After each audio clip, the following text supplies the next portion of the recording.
Marie, can I put a question to you? Because you raised the issue of the fast-paced developments in tech, which may or may not be taken account of by the current media guidelines and in the general discussion about media pluralism. You touched on some of the big players such as Facebook and Google. The interesting thing to some degree is that those large American companies are used to a regulatory environment which is very different, obviously, in America. And we see particularly with Google that there's some not inconsiderable tensions between the European Commission and Google.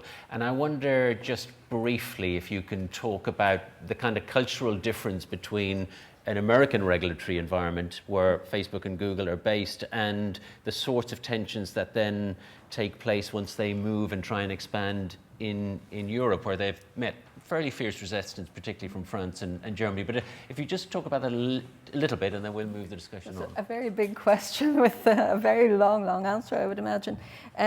First of all, about the new technologies, I think the fast pace, I think everybody is aware of that at every level.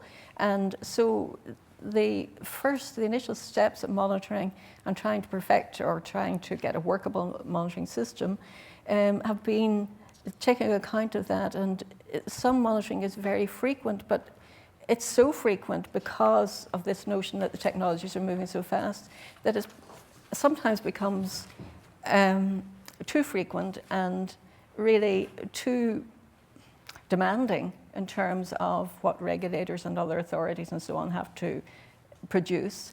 In fact, there are some countries where they're monitoring every month, some monitoring every year. Now, I think Ofcom have taken the sensible approach, and I think it fits with the pace of technology. I said at the beginning that the technologies that are new to us today are probably going to be surpassed within 5 years. And Ofcom has suggested that periodic reporting periodic gathering of information and so on, monitoring, it would be appropriate to do it every 4 to 5 years. And I think that's very sensible.